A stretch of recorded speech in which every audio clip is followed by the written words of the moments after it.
Hello friends, welcome back to my channel. हम अपना cover कर रहे हैं Indian polity from M Laxmikanth 8th edition. हम इस बुक के सारे chapters word to word cover कर रहे हैं। तो 4 चैप्टर्स हम कंप्लीट कर चुके हैं। आज अपना कर रहे हैं 5th chapter, preamble of the constitution. अगर आपने वो चैप्टर्स नहीं देखे हैं तो एक बार जाके उनको देख लें। अब चलते हैं आगे। और फ्रेंड्स, अगर आपको मेरी वीडियोस हेल्पफुल लग रही हैं तो प्लीज़ इनको लाइक, शेयर और सब्सक्राइब ज़रूर करें। और अगर कोई डाउट आता है तो उसको कमेंट सेक्शन में डाल दें। अब देखते हैं क्या कह रहे हैं कि जो पहले अमेरिका का कॉन्स्टिट्यूशन एक ऐसा कॉन्स्टिट्यूशन था जिसमें पहली बार प्रीएम्बल जैसी चीज को इंक्लूड करा गया, और अब ये इंडिया के अंदर भी है कि कॉन्स्टिट्यूशन में एक प्रीएम्बल को ऐड करा गया है। तो एक्चुअल में ये जो प्रीएम्बल वर्ड है इसका क्या मतलब है? ये है कुछ प्रीफेस या फिर इंट्रोडक्शन ऑफ द कॉन्स्टिट्यूशन, की कॉन्स्टिट्यूशन को थोड़ा थोड़ा इंट्रोड्यूस करके बताता है कि एक्चुअल में हम अपने कॉन्स्टिट्यूशन में क्या चाहते हैं, क्या करना चाहते हैं। मतलब एक तरीके से क्या हो गया, एक समरी होगी कॉन्स्टिट्यूशन की। और जो एक ये अपने वो है एमिनेंट जूरिस्ट, ये कहते हैं कि ना प्रियम्बल को कहते हैं एक आइडेंटिटी कार्ड की तरह है किसी कॉन्स्टिट्यूशन का।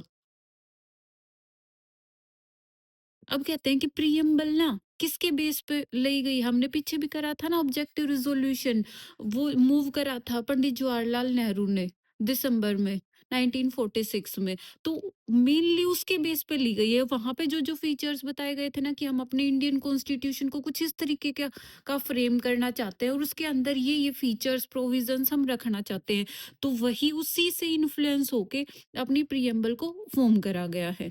ठीक है। और इसको कई बार अमेंड भी करा गया है। कब करा गया था? 42nd कॉन्स्टिट्यूशनल अमेंडमेंट 1946 में करा गया था, जिसके अंदर इसमें कुछ नए वर्ड्स ऐड करे गए, जैसे सोशलिस्ट, सेक्युलर, इंटीग्रिटी। ये इस तरीके के नए वर्ड्स इसमें ऐड करे गए। अब इनको देखेंगे हम बार एक एक एक एक करके, सारे जो इसके मेन मेन वर्ड्स है ना प्रियम्बल के की वर्ड्स हैं, उन सबको हम एक एक करके एक्सप्लेन करेंगे अच्छे से। पर ये टॉपिक दे रखा कि इंग्रेडिएंट ऑफ द प्रियम्बल, कि जो प्रियम्बल है वो किन किन इंग्रेडिएंट से बनी हुई है, मतलब जो मेन चीज उसके अंदर क्या क्या है। देखो, देखने लायक वो है कि source of authority of constitution क्या है। जो कॉन्स्टिट्यूशन है, इंडियन कॉन्स्टिट्यूशन, वो अपनी पावर कहाँ से ड्राइव करता है। पावर मतलब अथॉरिटी कहाँ से ड्राइव करता है, तो वो करता है पीपल से, क्योंकि शुरू में ही लिख रखा ना, we the people of India, हम पीपल ऑफ इंडिया। ये रिजोल्व करते हैं कि इंडिया को क्या डिक्लेयर करना चाहते हैं, कि sovereign, secular, democratic, republic country बनाना चाहते हैं। तो ये पावर कहाँ से आई? ये पीपल ऑफ इंडिया ही तो रिजोल्व कर रहे हैं। तो जो ultimate power of constitution, authority of constitution, वो ड्राइव कहाँ से हो रही है? तो वो पीपल ऑफ इंडिया से हो रही है।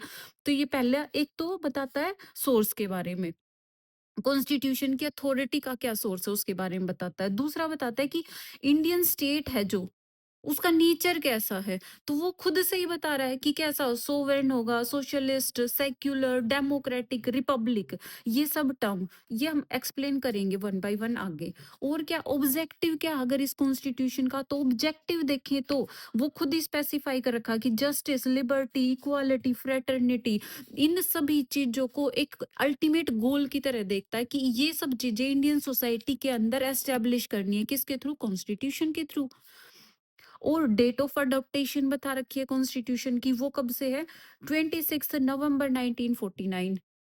ठीक है। वैसे हम रिपब्लिक डे मनाते हैं 26 जनवरी, पर जो अडॉप्टेशन ऑफ कॉन्स्टिट्यूशन की डेट है वो अपनी 26 नवंबर 1949, क्योंकि मेन मेन जो प्रोविजंस थे ना कॉन्स्टिट्यूशन के, वो 26 नवंबर 1949 से ही अपने लागू हो गए थे।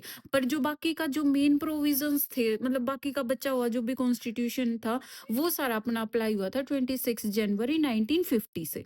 ठीक है।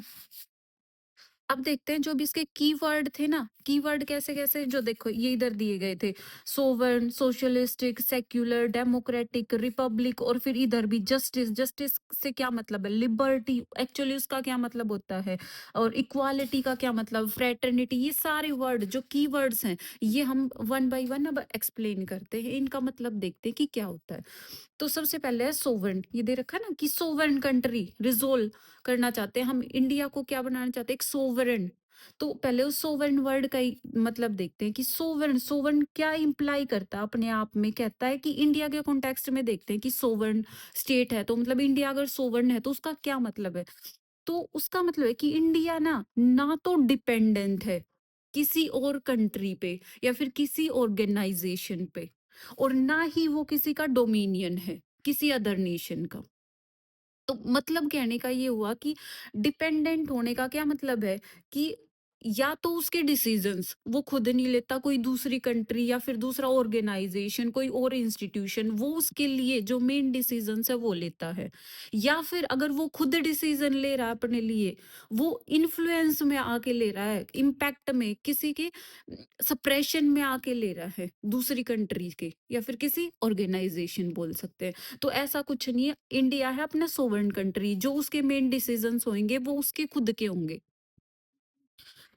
ठीक है, और डोमिनियन डोमिनियन स्टेटस अपना था जब फ्रीडम मिली तब तक।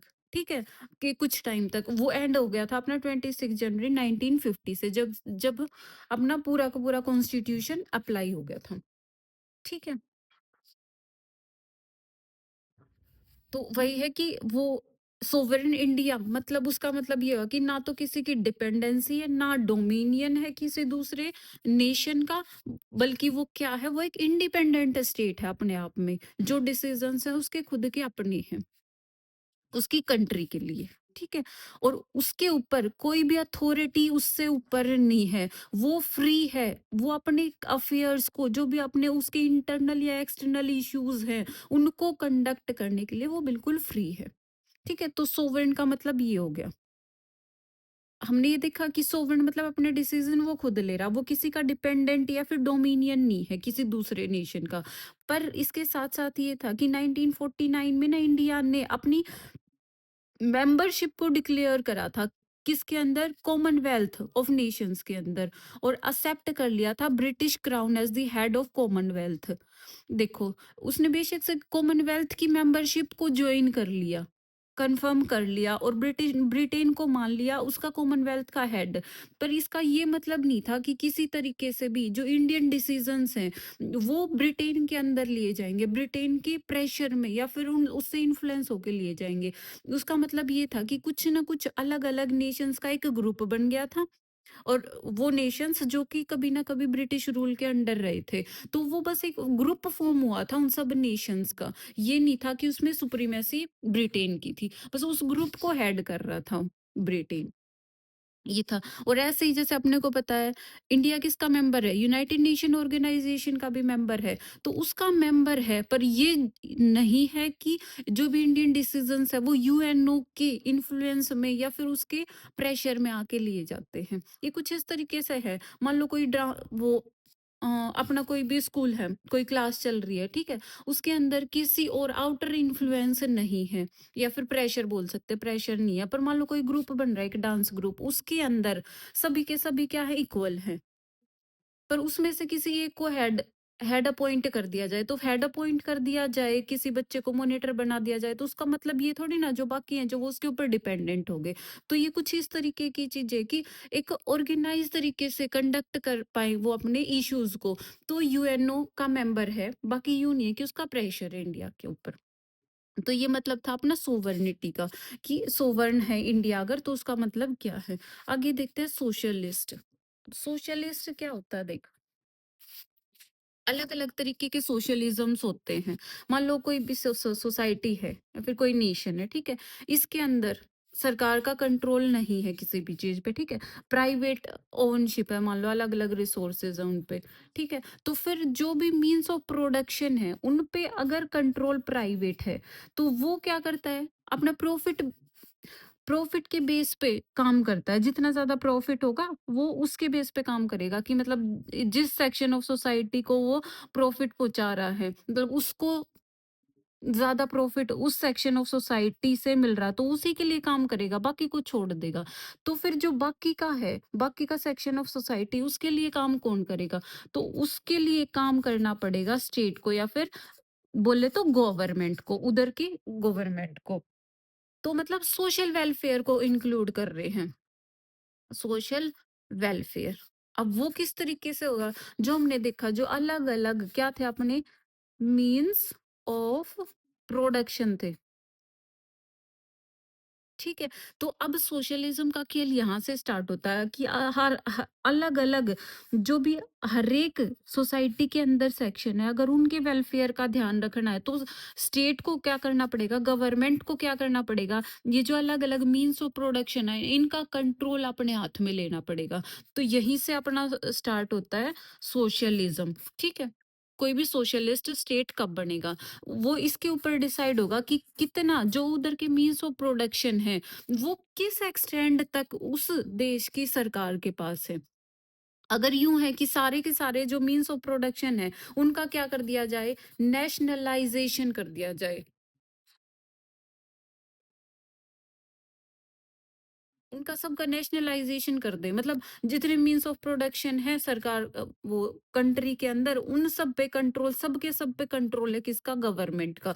तो वो पूरे तरीके से क्या हो गया, एक तो चले कंडीशन ये लेते हैं कि सबका नेशनलाइजेशन कर दिया, और दूसरी कंडीशन ये लेते हैं कि कुछ जो जरूरी जरूरी है उनका तो, जो जरूरी मीन्स ऑफ प्रोडक्शन या फिर रिसोर्सेज है उनका नेशनलाइजेशन कर दिया, और कुछ वहां पे प्राइवेट प्रोडक्शन भी रख दिया, प्राइवेट के अंदर भी कंट्रोल है, मतलब कुछ का जो प्रोडक्शन कंट्रोल है वो प्राइवेट हाथों में रख दिया, मतलब पीपल्स के हाथों में है। तो दो तरीके से होगी कि एक तो कंप्लीटली नेशनलाइजेशन कर रखा है कि सारे मीन्स ऑफ प्रोडक्शन का कंट्रोल गवर्नमेंट के पास है, और दूसरी तरफ है कि जो इम्पोर्टेंट है ना सिर्फ वो गवर्नमेंट अपने हाथ में ले रही है, जिससे क्या सोसाइटी का वेलफेयर वेलफेयर हो जाए, और कुछ चीजें जो जरूरी नहीं है वो प्राइवेट हाथों में दे दी जाए। तो ये किस हद तक होगा, तो उसी की बेस पे सारा सोशलिज्म है। तो यहाँ जहां पे क्या हो रखा हो, कंप्लीट नेशनलाइजेशन हो रखा हो, तो वो कौन सा हो जाएगा, देखो, तो वो हो जाएगा अपना कम्युनिस्टिक सोशलिज्म, कि जो भी अपना जो भी रिसोर्सेज है, ऑल मीन्स ऑफ प्रोडक्शन है, वो सारा क्या कर दिया गया है, वो नेशनलाइज कर दिया गया है। और उसको डिस्ट्रीब्यूट कर दिया, और जितना भी प्राइवेट प्रॉपर्टी थी ना उस सबको अबोलिश कर दिया। तो ये सब तो था अपना कम्युनिस्टिक सोशलिज्म। और जो दूसरे टाइप का देखा था हमने कि जो जरूरी जरूरी रिसोर्सेज है उनके ऊपर तो गवर्नमेंट का कंट्रोल है और बाकी प्राइवेट हाथों में है, कि प्राइवेट प्रोडक्शन है वहां पे। तो ये सब आ जाएगा डेमोक्रेटिक सोशलिज्म। ठीक है, सोशलिज्म तो दोनों था, मतलब सोशल वेलफेयर करना है पूरी सोसाइटी के हर एक सेक्शंस को, कि वेलफेयर पे ध्यान देना। अब वो किस तरीके से दिया जाएगा, वो दो तरीके से हो गया था कि कंप्लीट नेशनलाइजेशन कर दो, या फिर अ, कुछ नेशनलाइजेशन और कुछ प्राइवेट। तो कंप्लीट में तो आ गया था अपना कम्युनिस्टिक सोशलिज्म, और ये अलग अलग पार्ट में डिवाइडेड था, वो था अपना डेमोक्रेटिक सोशलिज्म। तो जो इंडिया अपहोल्ड करता है, इंडिया के अंदर है, वो है अपना डेमोक्रेटिक सोशलिज्म। ठीक है, एक बात तो ये थी, पर इसके साथ साथ जिक्र कर रखा है एक न्यू इकोनॉमिक पॉलिसी जो कि 1991 में आई थी। अपने को पता है वहां पे एलपीजी रिफॉर्म्स हुए थे, मतलब लिबरलाइजेशन, प्राइवेटाइजेशन एंड ग्लोबलाइजेशन। इनके अंदर प्राइवेट प्रोडक्शन था जो, उसको और ज्यादा बढ़ावा दिया गया था। ठीक है, ये चीजें हैं। अब आगे देखते हैं अगली टर्म क्या थी अपनी, सेक्युलर। सेक्युलर से क्या मतलब है अपने को, सेक्युलर होता है कि रिलीजन से रिलेटेड है ये टर्म। अब रिलीजन कैसा, किसी कंट्री के अंदर रिलीजन को कितना इंपॉर्टेंस दिया जाता है, ये बताता है सेक्युलर। सेक्युलर होना मतलब कि स्टेट ने यूं नहीं बोल रखा है कि कोई पर्टिकुलर रिलीजन है ये अपना ऑफिशियल रिलीजन है।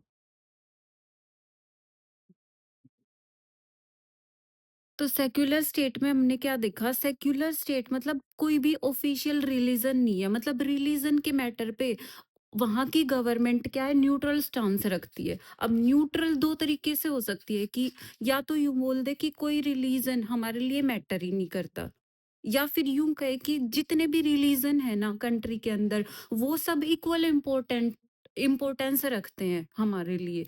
तो फिर कोई एक रिलीजन को हम ऑफिशियल रिलीजन का एक दर्जा नहीं देंगे। तो ये 2 बातें होती है। तो इंडिया के अंदर क्या है, इंडिया के अंदर यूँ नहीं है कि कोई भी रिलीजन इसके लिए इम्पोर्टेंट नहीं है। इंडिया के लिए क्या है, इंडिया के अंदर जो सेक्युलरिज़्म है वो पॉजिटिव सेक्युलरिज़्म है। उसका मतलब है कि जितने अलग-अलग रिलीजन कंट्री के अंदर है वो सब क्या है, इक्वल इम्पोर्टेंस रखते हैं कंट्री के लिए, मतलब इंडिया के लिए। ठीक है? एक देख क्या होता है कि इंडिया का ना उसके अंदर रिलीजन जैसे मैटर के अंदर कोई रोल नहीं होगा। सिर्फ और सिर्फ क्या रोल होगा कि ट्रीट करना ऑल रिलीजन्स को इक्वली। ठीक है? एक ये है। और किसी भी स्टेट का एटीट्यूड रिलीजन की तरफ क्या है, वो किस तरीके से डिफाइन कर रहे हैं, वो हो सकता है 3 तरीके से। एक हो सकता है एथिस्ट स्टेट, मतलब कि वो किसी स्टेट के सभी रिलीजन्स के एंटी है, कि वो किसी भी रिलीजन को मानता ही नहीं है। एक होता है थियोक्रेटिक स्टेट, कि उसके लिए रिलीजन नाम का जो मैटर है, रिलीजन का इश्यू इम्पोर्टेंट है। किसी वो अपने पर्टिकुलर रिलीजन को लेके ज्यादा कॉन्शियस है और उस रिलीजन को उसने अपना official religion of that country declare कर रखा है। जैसे एग्जांपल भी लिए बांग्लादेश, बर्मा, श्रीलंका, पाकिस्तान, ये सब कंट्रीज का है ना कुछ अपना ऑफिशियल रिलीजन। पर इंडिया किसके अंदर आता है, इंडिया आता है सेक्युलर स्टेट, मतलब या तो न्यूट्रल है वो, रिलीजन के मैटर पे न्यूट्रल है। अब न्यूट्रल भी हमने 2 तरीके से देखा था ना, एक पॉजिटिव एक नेगेटिव, कि हम इम्पोर्टेंस ही नहीं दे रहे या फिर इम्पोर्टेंस दे रहे। जैसे पॉजिटिव सेक्युलरिज्म इंडिया के अंदर कि सब के सब रिलीजन हमारे लिए इक्वल है। तो ये मतलब होता है सेक्युलर का। ठीक है? अब अगला कीवर्ड क्या था अपना, डेमोक्रेटिक। तो डेमोक्रेटिक का मतलब क्या होगा, जैसे डेमोक्रेटिक वर्ड को ही अगर हम अलग अलग तोड़ते हैं तो वो क्या बनता है, एक ग्रीक वर्ड से लिया गया है, डेमोस और क्रेटिया। तो इनका मतलब डेमो का मतलब पीपल और क्रेटिया मतलब रूल, कि पीपल का रूल उस कंट्री के अंदर। तो डेमोक्रेसी मतलब कुछ ना कुछ ऐसी ऑर्गेनाइजेशन, ऐसा सेटअप कि कंट्री के अंदर जो ओवरऑल अथॉरिटी आएगी, अल्टीमेट अथॉरिटी वो होएगी उस कंट्री के पीपल की। तो ये किस तरीके से हो सकता है, 2 तरीके से हो सकता है। एक तो डायरेक्ट डेमोक्रेसी और एक हो सकती है इनडायरेक्ट। तो डायरेक्ट डेमोक्रेसी में तो क्या होएगा, जो भी इंपॉर्टेंट इश्यूज होंगे वो पब्लिक के आगे रखे जाएंगे और वो जो अल्टीमेट डिसीजंस उन मैटर पर्टिकुलर मैटर्स के ऊपर आएगा वो उधर की पब्लिक का आएगा। तो देखो इसके अलग अलग तरीके भी है, 4 डिवाइसेस है इस तरीके। डायरेक्ट डेमोक्रेसी के रेफरेंडम करा ले, इनिशिएटिव, रिकॉल, प्लेबिसाइल। तो इनके क्या क्या है, रेफरेंडम में क्या होता है, ये अलग अलग इधर दे रखे हैं। रेफरेंडम कब होता है, एक प्रोसीजर होती है जिसमें कि ना, रेफरेंडम में होता है क्या कि डायरेक्टली किसी इशू को पब्लिक के आगे रख दिया जाता है कि उस पे वोट डाल के और अपना डिसीजन दो। ऐसे ही प्लेबिसाइट कब होता है, ये मेनली कब होता है कि टेरिटोरियल डिस्प्यूट्स हैं उनको अगर रिजोल्व करना है तो उस तरीके की चीजों के लिए लिया जाता है। मान लो 2 अलग अलग पोर्शन है तो फिर वहां की पर्टिकुलर जो भी पॉपुलेशन है उससे पूछा जाए कि तुम यहाँ पे रहना चाहते हो या फिर यहाँ पे। तो इस तरीके के डिस्प्यूट्स मेनली प्लेबिसाइड से डिसाइड होते हैं। ठीक है? मेरे को कमेंट सेक्शन में बताना कि जब इंडिपेंडेंस के बाद कहाँ पे जो अलग अलग स्टेट्स थे ना, कहाँ पे प्लेबिसाइट हुआ था।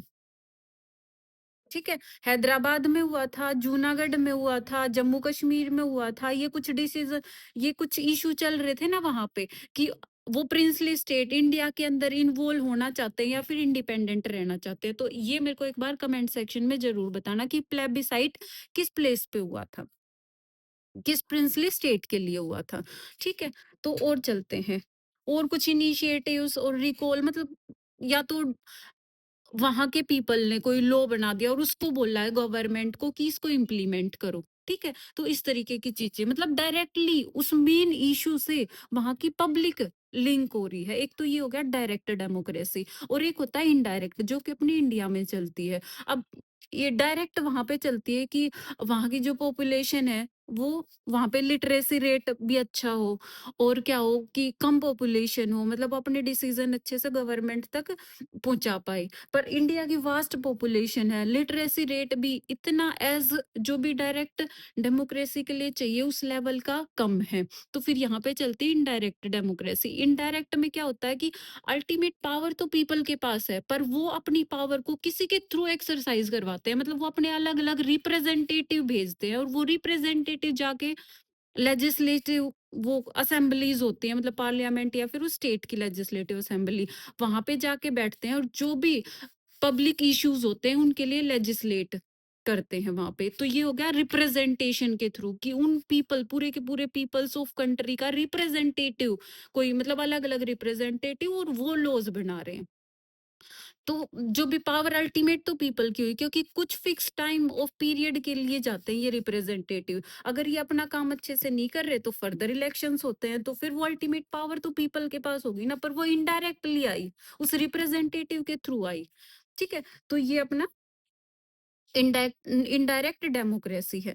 अब थोड़ा सा ना इस चीज को अलग अलग तरीके से देखा गया कि डेमोक्रेसी तो है, हम किस तरीके की डेमोक्रेसी की बात कर रहे हैं, हम पॉलिटिकल, सोशल या फिर इकोनॉमिक, कैसी कैसी डेमोक्रेसी की बात कर रहे हैं। ठीक है, तो सोशल डेमोक्रेसी बोल रहे हैं तो उसका मतलब क्या होता है?